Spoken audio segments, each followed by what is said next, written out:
Hello, all you hardcores out there. How are you doing? It's Russ here from Poker's Corner, biggest gob in sport. We say the things on here that nobody dares say. We're just waiting for Bob to click on now. So, where is Canada Bob? Here we go. Here's Bob. How you doing, Bob? You all right, mate? You all right, mate? Can you hear me okay? I can hear you, Bob. How are you doing? I'm doing good, my friend. I'm doing good. Good. Is it what's weather like out there in Canada? Uh, it was minus 27 this morning when I think I sent you a screenshot, and it's minus 24 right now. Yeah, you did. Yeah. Oh, God. That's That's cold, fucking isn't it? cold. Look at that. Woo! Woo! What's that I know it's 52 thing underneath it percent? What's that mean? that was the relative humidity, I guess. Oh, you've got all that data out there. Well, you need all that, don't you, Bob? Yeah, I tell you, it's unbelievable, like and in the summer it can be so freaking hot. It's Yeah. just a place of extremes where I live. Yeah, there's But bears and all that there, Bob. bears, oh yeah. Yeah, is there? Oh yeah, throughout the summer I will always carry bear spray with me. Yeah. I mean, I've never been pestered by a bear, and they're actually really neat. But I don't want one to be close to me without me having bear spray in in my shorts or something like that. Yeah. Okay. That's not good, that is it? Have you seen that film, Cocaine Bear? Yeah, yeah, yeah. Yeah, I'm not keen on bears after watching that. No offense, Bob. If I do come Well, out to see you, Bob, I'm going to need a can of that as well. yeah, bears are really neat at a distance. But like any wild animal, you don't want to be too close to them, right?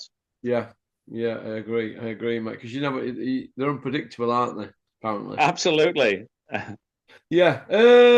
Well, we'll start with some a bit sad news, really, and I've spoken to him today.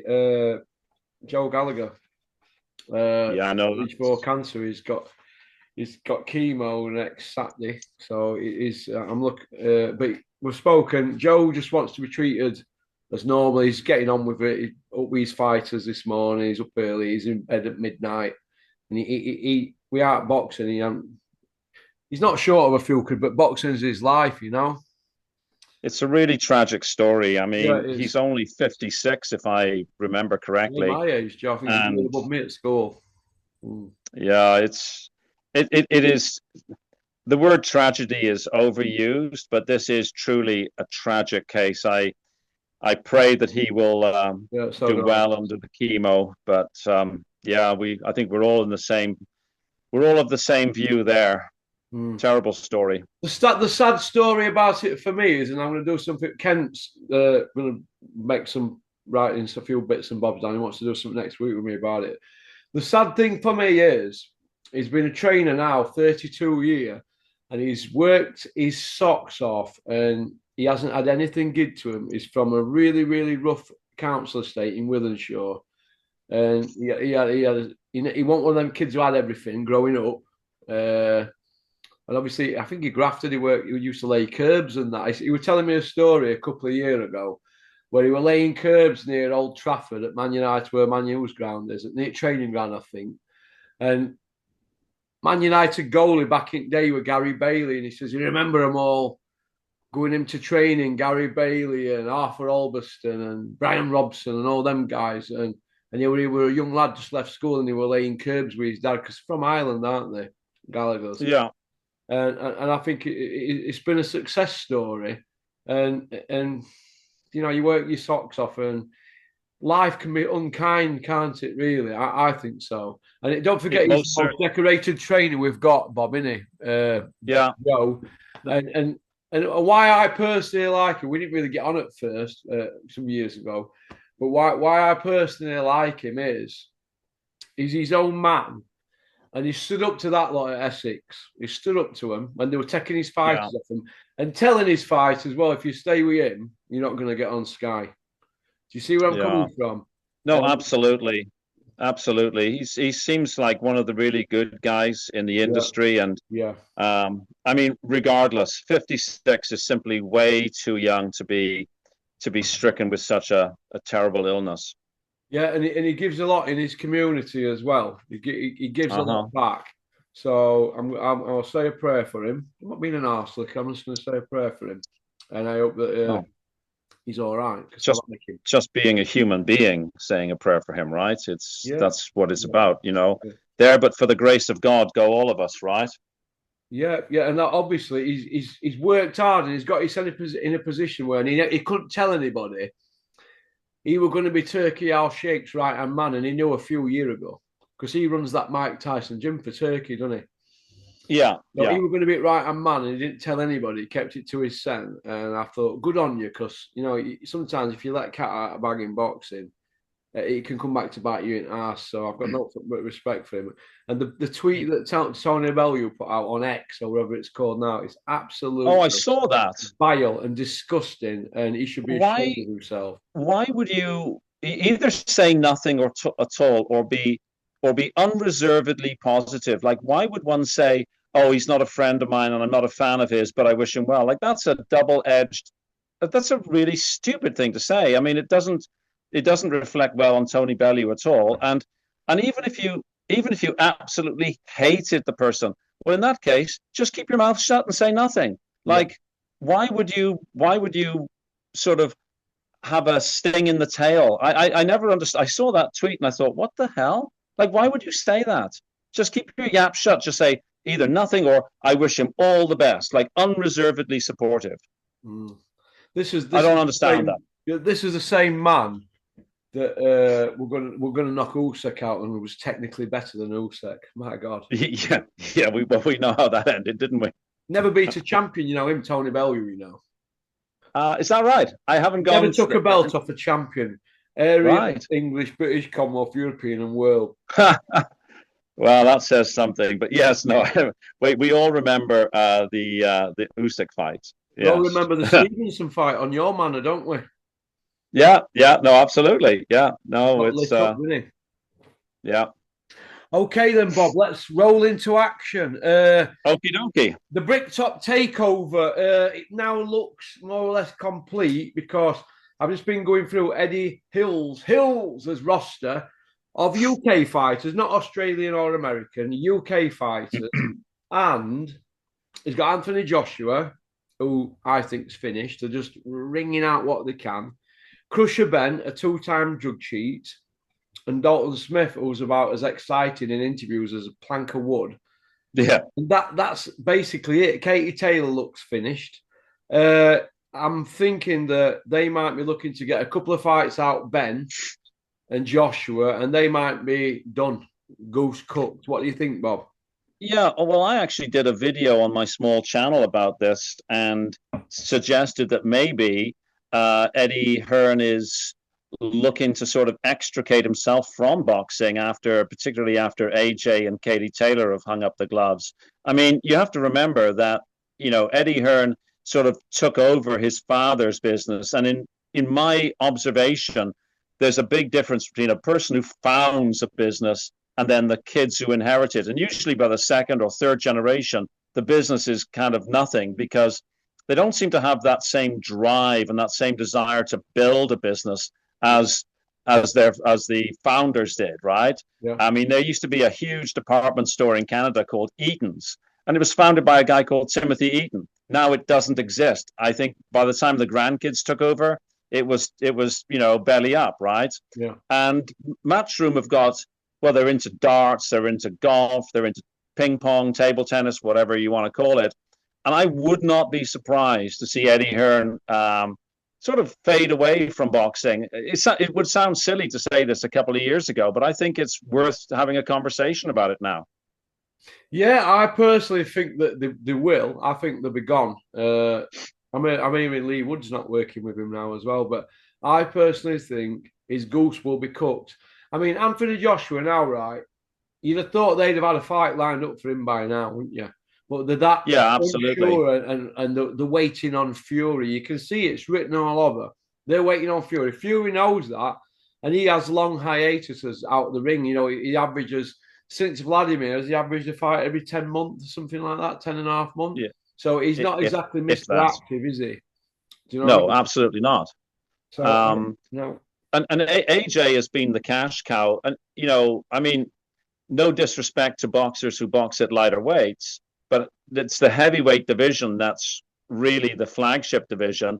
And outside of AJ and well, I laugh to say it, Johnny Fisher. Really, who does Eddie Hearn have in his stable? It appears that every heavyweight that's worth mentioning has either gone to Queensbury or, of course, in the case of Usyk, he's with neither. So yeah, I don't know. It's I think it's worth watching over the next 18 months, 2 years, as to whether Eddie Hearn is still involved in boxing. Do you think that Bricktop's got a long memory, Bob? You know, you people like Eddie Hills, and Bombay Dave, aka Dave Caldwell. You know, all these Eddie Hills diehards, and Tony Bellew. These are all Eddie Hills diehards. Do you think that they'll drop by the wayside if Hills goes?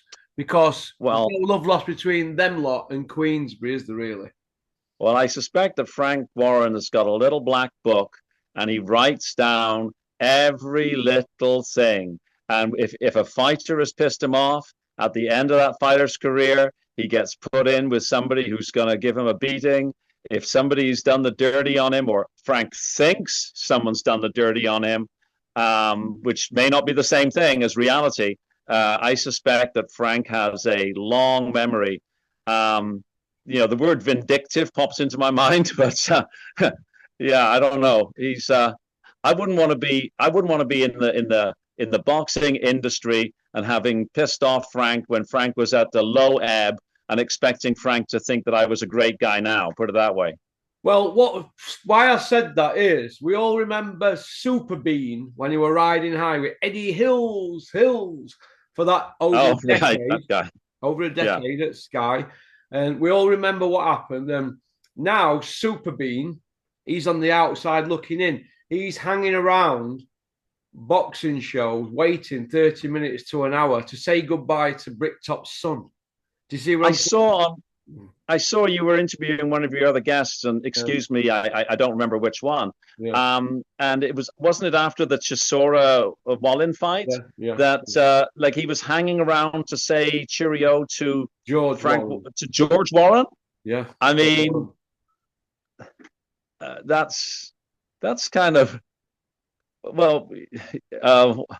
I'm trying to think of the right word without swearing on your channel. Okay, I'll just say that's cringe. Desperate, isn't it? It's desperado stuff, isn't it? Because Super Bean's a floater now on TalkSport, isn't he? He gets odd gig on TalkSport, right? He's not Mr. Whatever they were on a year at Sky. We're on 800 grand a year or whatever they were on. Him on big dough at Sky. He's not that man no more. And he's like, But surely, if you've made £800,000 for a few years in a row, like you're so well financially set, you would have absolutely no reason to be kissing anyone's ass, right? Like really, why would you bother? Well, he likes. I mean, I know Super Bean. I know that he's recovered from the cancer of gambling. Yeah, exactly. Exactly. Yeah, of gambling. So maybe he doesn't have the financial resources that I would expect him to have. But I mean. Yeah, that's an interesting story, how he recovered from cancer. Yeah. Anyhow, maybe he did, in which case I shouldn't have said what I said. But I don't believe he did anyway, and I've heard back he did. But if I'm wrong, I'm wrong. Hey, we do get things wrong, but no, I don't. I'm not having any of that, and I don't think a lot of other people are. But what I will say is this: I won't hang around a show to say goodbye to anybody. I'll be out of there. It's done. Why do you want to hang around like a bad smell? I mean, people used to hang around to wait for him. Super Bean. Yeah, you pick up on the fact that you weren't popular, right? Like, why would you do it? Like, why would you? Well, anyways, I don't know. He's hanging around, isn't he, Bob? Right? He's hanging around like a bad smell. But I know people that used to want to get to him.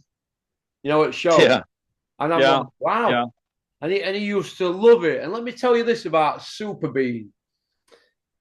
He's having to pal all them up now, but it wasn't so long ago he had his knee on Bricktop's neck. He did, mate. He did. And they're killing him with Yeah. kindness. That's all it is, mate. They've got long memories, them lot at Queensbury. They've got long memories. So you're going to see some scores evened. I'm sure. I'm telling you now. You're going to see Bellew not on the zone. You'll see that soon. Oh yeah, you watch. Yeah, What that would make happens now. sense.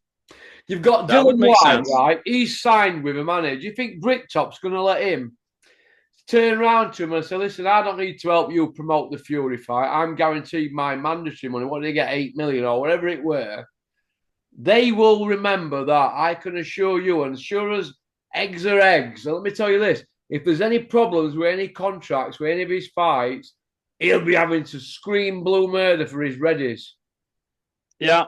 You watch it. Well, I mean, that was a weird thing. White made no effort whatsoever to promote that fight. No. Yeah. So, well, he probably gets what he deserves, actually, to be honest with you. Yeah, 4-time drug cheat. Uh, Yeah. Muhammad Ali's resume, I get a lot of stick. I've had that much stick this week from two particular people for bigging it up.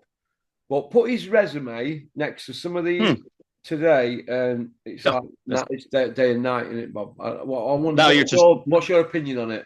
now you're just trying to annoy me. Look, Muhammad Ali is inarguably rather, one of the top two heavyweights ever. Ever. And it really depends on whether or not you're a Joe Louis fan or whether you're an Ali fan. I'm a strong Ali fan. My father was a strong Joe Louis fan. Ali he cleared out the division in the 1960s. He beat Sonny Liston. He beat Floyd Patterson. He beat every single person of note in the 70s. Frazier, Twice. He done them Norton. all twice, didn't he? Most of them. Yeah, I mean, he won 2 out of 3 with Frazier, 2 out of 3 with Norton. He beat George Foreman in 1974. He beat Leon Spinks at the end of his career. I mean, for God's sake, nobody who actually follows boxing at all can say that Muhammad Ali is anything less than arguably the top two. I mean, I have respect for people who say Joe Louis. My personal choice would probably be Ali over Louis, but Louis is also not to be sniffed at. It's actually, you got me on a hobby horse. I'll just speak for another 30 seconds. No, you're all right. You can speak as long as you want, Bob. Modern fans are misled and gaslit by media and promoters today to disrespect or disregard old fighters. And I do a little series on my little tiny channel here when I speak about old time fighters, because it's important to keep their memories alive. There were great fighters in the past who none of today's modern athletes could hold the jockstrap of, in my own opinion. So I'll step off my soapbox now. But yeah, you hit a nerve with me there. Well, I look at it like this, right? Could anybody compete with Ali from the 60, 64 till about 67, that 3-year period, the first Ali, because we had two Ali's, didn't we, really? Oh, for sure. I mean, Ali took a 3.5 year time out because of his refusal to serve in the United States Armed Forces. Yeah. If you look at, say, 67 Ali, or the Ali that sort of beat Cleveland Williams, now that wasn't quite the same Cleveland Williams that Sonny Liston had beaten, but if you look at the Ali that beat Cleveland Williams, there isn't a heavyweight alive today who could even make a game of it in the ring with that version of Ali. I mean, Ali was a heavyweight version of Sugar Ray Robinson, who, of course, he modeled his style on, right? Well, Ali, in my opinion, was the greatest, but it wasn't just that. He had a bit of class, didn't he, in the ring, and he used to do that leaning back thing. I mean, Derek Chisora does it, doesn't he? That leaning back thing, but he's not Ali, is it? To say that Derek Chisora would be the pound shop version or the dollar store version would no. I'm sorry to say, and I mean no disrespect to modern heavyweights, but if you look at the golden era of the heavyweight division, there isn't a heavyweight today, with the very possible exception of Alexander Usyk, who could legitimately say that they would make a fight of it with any number of those great heavyweights of the past. Do you think it's a That's generation problem, Bob? You know, the fact that fighters nowadays, they don't want to beat Ali. He wanted to be the best. He wanted to fight everybody. I remember seeing him on Parkinson, and I'm not sure if it was Parkinson, said, "Oh, Joe Bugner's not much cop." So Ali's gone. Are you crazy? He's the number 4 ranked guy in the world. That was when we just had one belt, wasn't it? yeah. Oh, they had 2 belts, but they were always put together, weren't they? And he said, Joe Bugner's the 4th best guy in the world. Who do you want me to? Who else can I fight? Because we go through the list. They're going from like 1, and if they can't make the fight, or if they've got other ones lined up, he said I have to go through a list. And he cleaned out 2 eras, didn't he? So I don't know how anybody can question his CV. The lunatics, raving lunatics that send not only on the comment section, which Cameron deletes if they get too vile, but they actually send personal emails regarding Ali. And that, Well, I don't know if they know the sport or what, but Ali wanted to be the best. He never really queried purses. I mean, I heard a story today from somebody that kind of like knows Tyson Fury, and he said he ain't retired, but he wants paying to fight Joshua. Well, from what I've heard, they've been offered 60 million, right, for one fight. No rematch, one fight against Joshua. And he's saying, yeah. no, I want paying what I'm worth. So where does it end? Is it just about more? I want more money. Where does this greed end? Greed, it reaches inside you, doesn't it? It reaches inside you. And where do they get the balls from? Him and Joshua as well, because he's greedy. To start, we're not saying Joshua's demanding, but I'm hearing Fury's being difficult, saying, I want this, I want that, and blah, blah, blah. Where do they get I the mean, balls from, right? When they know where they've come from and they know what they've took out of the sport, and he knows who he's swerved, Fury, but where are they to say, now I want an extra, what is he wanting, 10, 15 million more or something? Where does it end this? I mean, why can't they give something back? Ali weren't like that, were he? I'm up to hear it, Bob. Help me, well, Bob. Help me, Bob, please. Help me. I need help. there's a few things you raised. First of all, with the generational fighters, many of those generational fighters came up through incredibly hard circumstances.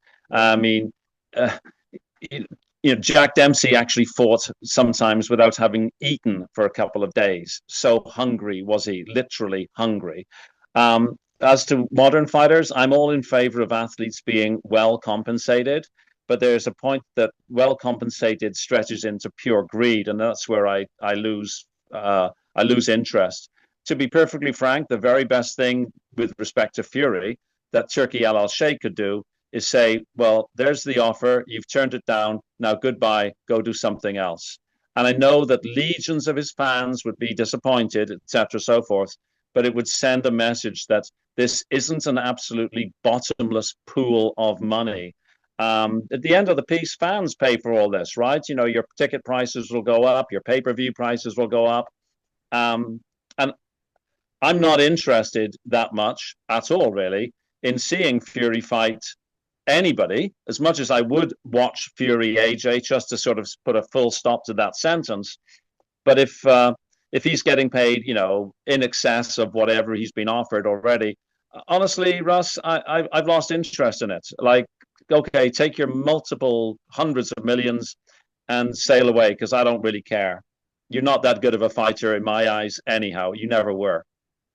Yeah, I see where you're coming from. And I look, like I said, I look at Fury's CV, and for all the hype and demands, this and that, he's turned boxing into WWE, so he's like a big star.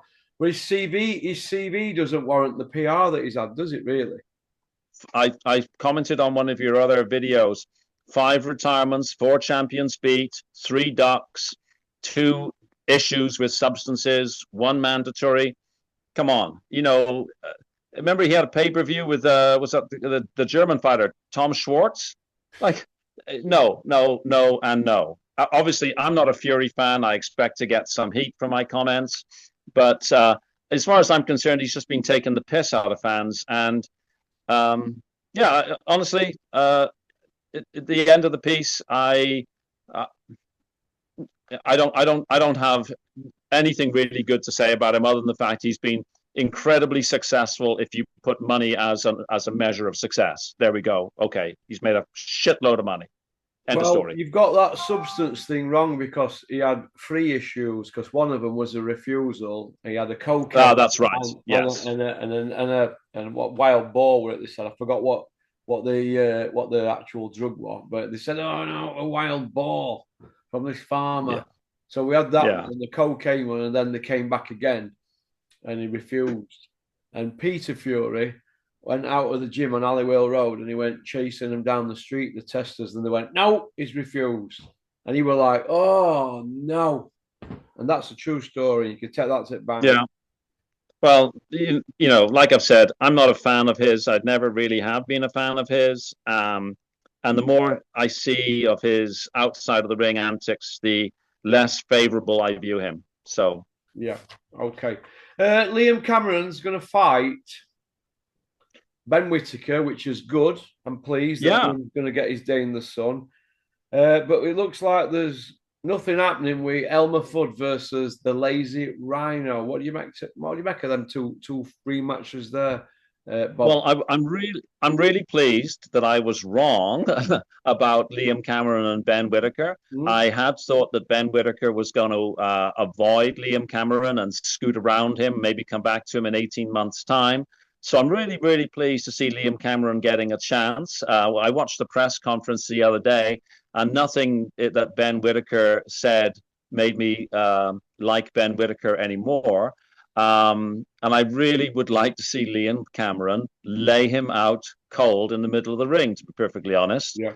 Now, with respect to Johnny Fisher and Dave Allen, I noticed a couple of interviews that Eddie Hearn did where he was alluding to the fact that Dave Allen was asking too much money. But then he actually said that he hadn't spoken to Dave Allen about money. So I'm looking at this as sort of coded language on the part of Eddie Hearn, where he's going to try and pull this, oh, it's not commercially viable bullshit, because he does not want Johnny Fisher in the ring with a fit Dave Allen, because Dave Allen, who clearly won the first fight, will absolutely win a rematch.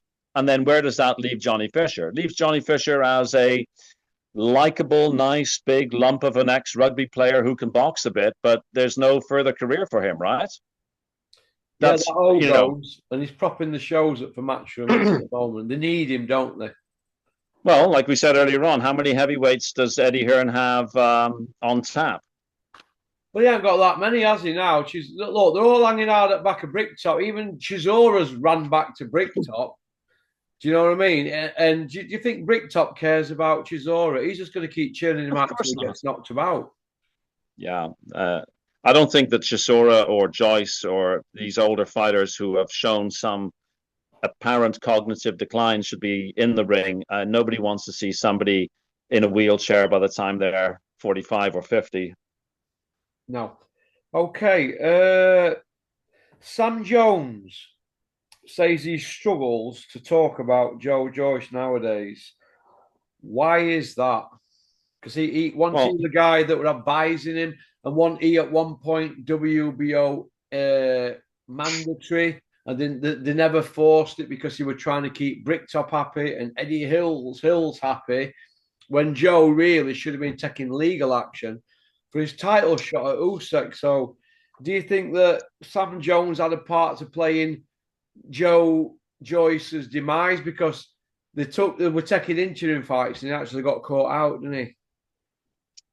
Yeah, I mean, I think Sam Jones. I don't think Sam Jones is involved in Joe Joyce's career. It's Adam Morley now, isn't it? It's Adam Morley, but he's saying he struggles to talk about him now. Yeah, well, I mean, if Sam Jones cared that much about Joe Joyce, he should have encouraged Joe Joyce to have, detailed cognitive tests and scans while he was involved with Joe Joyce, because Joe Joyce hasn't suddenly fallen off a cliff cognitively. It appears to have been a decline that's been noticeable for a while. And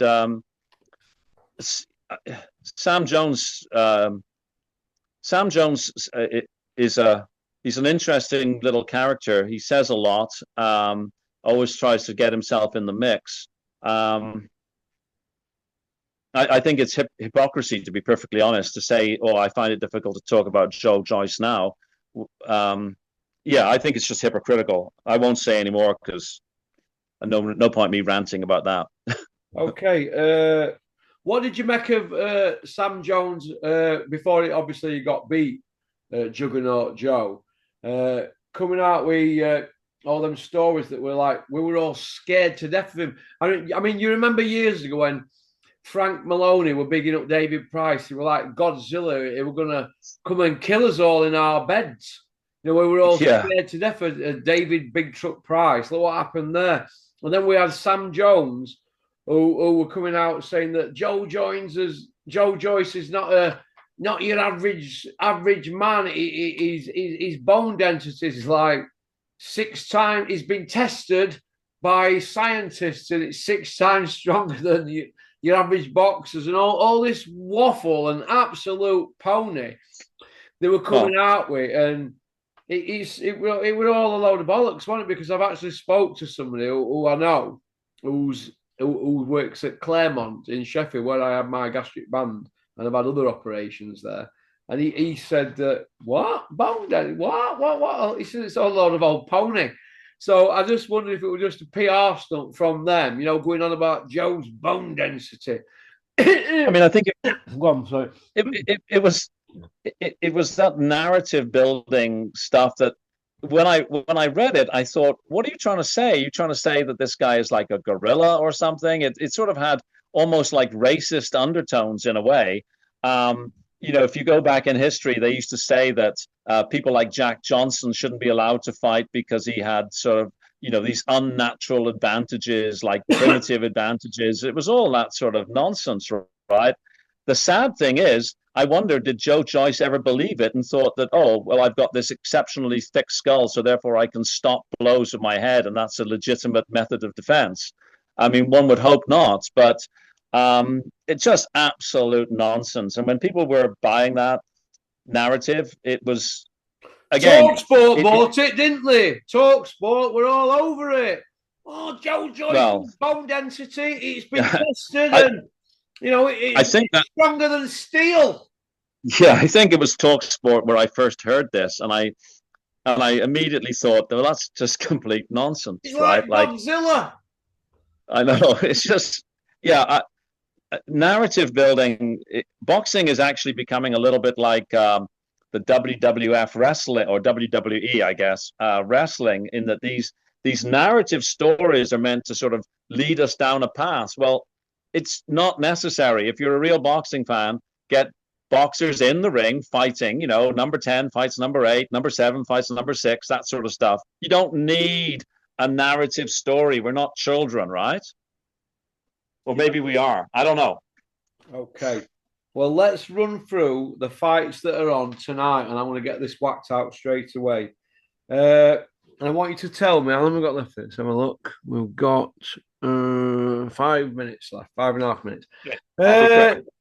We'll go through these fights here. Let me know what you think. Some of these are not on tonight, but then we'll go on tonight. What do you think about Lawrence Okolie, Richard Wright Porter? But that's not on tonight. Who do you think wins that?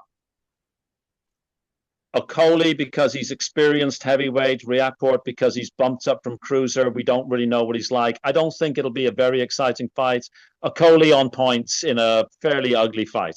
Yeah, I'm going to go for Lawrence by KO. Dylan White, the Can Man, versus Juggernaut Joe Joyce.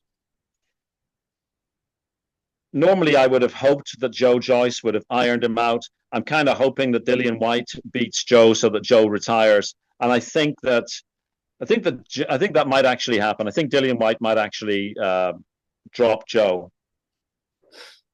David Adelaide versus that TRV, whatever he's called. To be honest, I don't know a lot about Adelaide's opponent. I will go with Adelaide. Yeah, I'm going to go with Adelaide on that one. Okay, and then tonight's action. William Crawler against Sakari.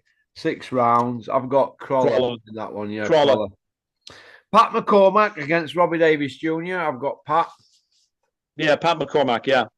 Zelfa against Jazza Dickens, Bellews fighter. I would go with Zelfa, to be honest with you. Oh yeah, massive puncher for Alpha, isn't he? Big puncher. Yeah. Reece Bellotti for British and Commonwealth against Michael Gomez Jr. I do know Michael. I worked for Dennis. He was on one of Dennis's shows and he got robbed that night. And he's a nice kid.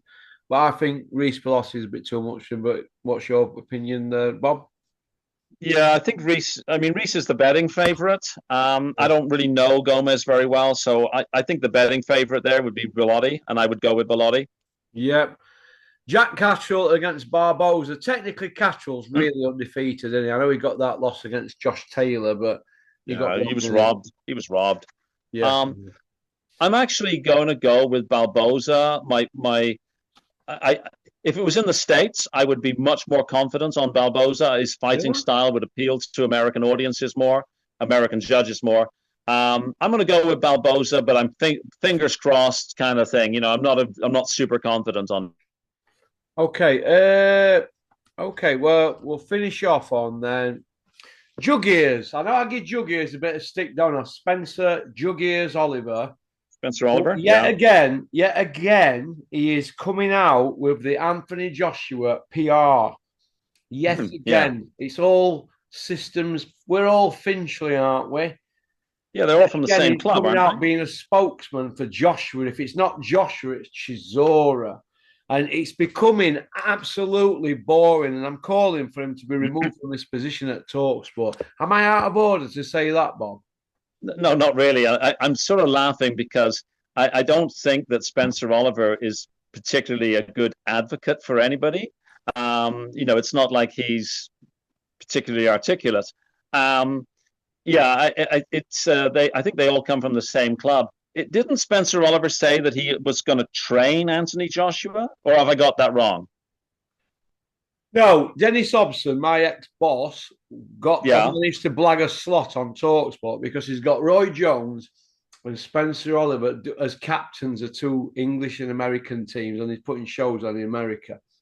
I think he's doing one in England as well soon. So, but Dennis is very cute, you see. So what he's done is thought, well, we'll get Spencer because he's from TalkSport, and he'll be able to big it up, and there might be an opening for Dennis. That's how Dennis works. So, but Spencer will. I'm not saying I know this, but looking at it from outside, looking in, they wanted something back in return. So Dennis is on TalkSport, and he's saying, you know what I think should train Anthony Joshua? Spencer Oliver. Oh, right. There you go. So it's favours for favours. And yeah, you scratch my back, I'll scratch yours. Okay. It's about as fucking cringe as it gets, in it, right? Yeah. So when I've seen it, I thought, wow, that's just Dennis all over, because that's obviously I live with Dennis, and I've seen how it works, and I was like, wow, why would Anthony Joshua let Jug Ears train him when he's never trained anybody? You know what I mean? They all want that slice of the Joshua lottery, don't they? And it's pretty embarrassing. Ben Davison's not going to be sent down the road for Jug Ears, is he? One wouldn't think so, but no, one wouldn't think so. I'm not seeing that happening. So I just wondered what you thought about that, Bob. That's all. Yeah, that seems pretty preposterous to me. Okay. Well, listen, Bob, it's been a pleasure. I'll have to come on your channel soon. You'll have to let me know on that, and I'll come on yours, and you can fire up questions at me. How's that? Oh yeah, my channel's pretty small. What's your channel called, Bob? Canada's what? Canada's Boxing Channel. Canada's Boxing Channel. I want everybody who follows me to go and give this gentleman, Bob. You're from Britain, aren't you, originally, Bob? Originally, yeah. I've been gone from Britain since the early '80s, so I'm kind of a little bit of a floater hybrid now. Yeah, you're a Lennox Lewis, aren't you? Well, listen, Bob. Canada's Boxing Channel YouTube. Everybody go and subscribe to that, and Andy's Cavern YouTube. Go give him a subscribe, and go subscribe to the Beautiful Boxing Podcast. That's Terry Chappendama's channel, my good personal friend of mine. All right. Cheers. Thank you very much, Russ. You've been a gentleman. You've been a gentleman. You've got my phone number. You can call me anytime you want, son. All right. Excellent. Thank you very much, Russ. I appreciate it. Have a good day, everybody. Cheers. Bye-bye. Well, that was Bob from Canada. Women love him. Men want to be him. that's about it, really. I'm going to finish this bottle of rosé off, and then I'm going to have something to eat. So, pop, bang, be lasagna tonight. One, peace out. Max, don't even ring me till your crew's away. Peace out.